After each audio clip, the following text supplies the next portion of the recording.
દુકાને પૂછી જોઉં. બોલ ભાઈ. મને કામ કરવું છે, મને કામ આપો.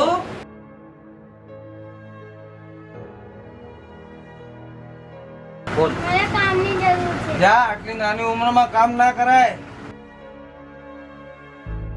આ કાકાને ત્યાં કામ કરીશ તો પૈસા મળશે. એ છોકરા શું કરે છે તું? મારે કામની જરૂર છે. કામ નથી, તારી નાની ઉંમર છે, જા જતો રે. જા જતો રે. જા જતો રે.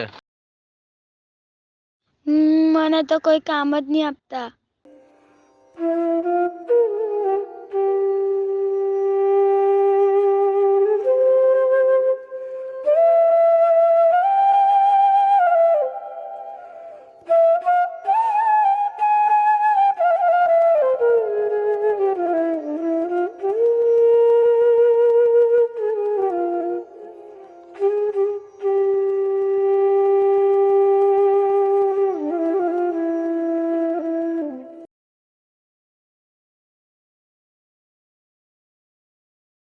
કામ માંગવા આવ્યો છે? હા, મારે કામ કરવું છે. બેટા, તારી ઉંમર કામ કરવાની છે, ચાલ મારી જોડે.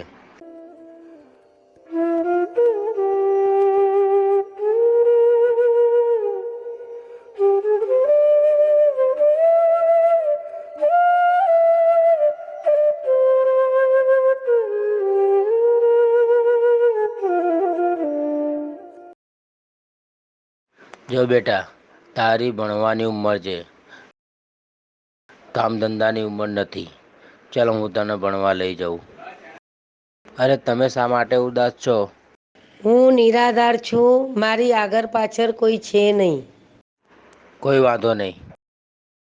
તમે મને ધર્મનો ભય માનો, જે માનવું એ, હું તમારો આધાર થઈને રહીશ.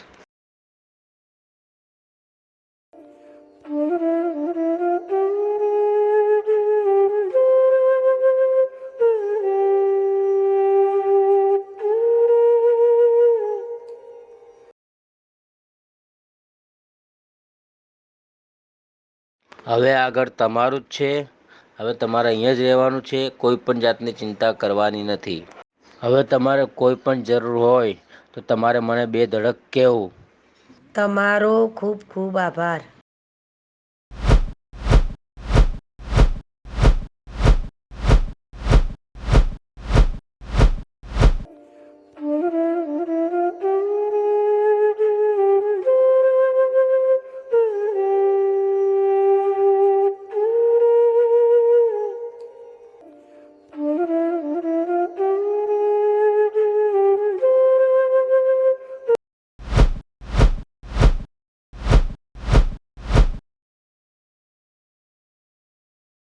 આય આય બેટા, કેટલા વર્ષો પછી તું આવી છે.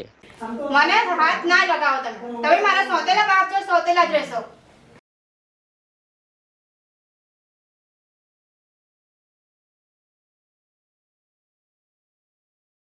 મારી છોકરી આટલા વર્ષો પછી આવી, આવું શું કરવા વર્તન કરતી હશે?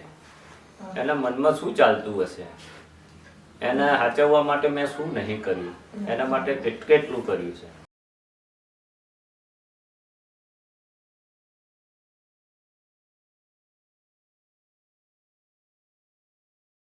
બેટા, બહુ ટાઈમ પછી આવી છે, એટલે પાણી પી. નથી પીવું મારે તમારા હાથનું પાણી. મેં તમને કેટલી વાર કીધું, તમે મારા સોતેલા બાપ છો. મારે તમારા હાથનું ખાવું પણ નથી કે પીવું પણ નથી. બે હાથ જોડું છું, મને જીવવા દો શાંતિથી. ઘણા સમય પછી આવી બેટા, તને મારા હાથથી તારા મનગમતું જમાડું. હું બે હાથ જોડું છું, મારી ફિકર તમે ના કરો. મારી ફિકર હું કરી લઈશ. ઘણા સમય પછી તું આવી છે, તો તારી મમ્મીને જાણ કરું, આપણી દીકરી આવી ગઈ છે. એના મનમાં શું ચાલતું હશે? એના હાંચવા માટે મેં કેટલું કર્યું છે.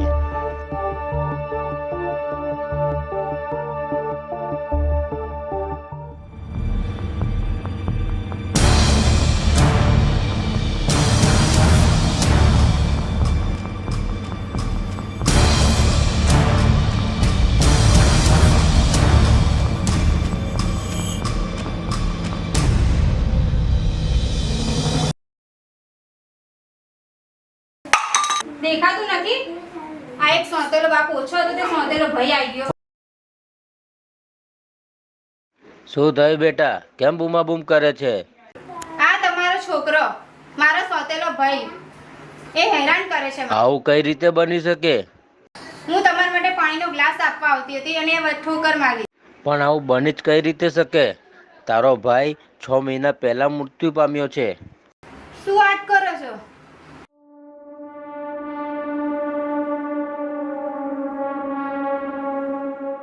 શું થયું બેટા? કાંઈ નહીં મમ્મી. તો સોતેલો ભાઈ તો તારો બાઈક લઈને આવતો હતો, એક્સિડન્ટમાં 4 મહિના પહેલા મરી ગયો હતો. તને નોકરી મળી એની ખુશીમાં આવતો હતો ત્યાં એનું એક્સિડન્ટ થયું, એમાં એનું મૃત્યુ પામ્યો. અને આ તારા સોતેલા બાપ છે, એમને આપણે લોકો એકદમ નિરાધાર હતા તો આપણને આશરો આપ્યો અને તને ભણાવી ગણાવીને ખૂબ આટલી હોશિયાર કરી. એ તારા સોતેલા બાપનો આપણે ખૂબ ખૂબ ઉપકાર માનવો જોઈએ. સોરી પપ્પા, મને માફ કરી દો, મારાથી ભૂલ થઈ ગઈ. સોરી, મને માફ કરી દેજો. મને હવે અફસોસ થાય છે કે હું મારા પપ્પાને આટલું ખરાબ વર્તન કરતી હતી એમની જોડે. સમયના વેળાએ તને સાચી બાબતનું ભાન થઈ ગયું કે એનાથી મોટી વસ્તુ બીજી શું હોઈ શકે. ભગવાન એમની આત્માને શાંતિ આપે.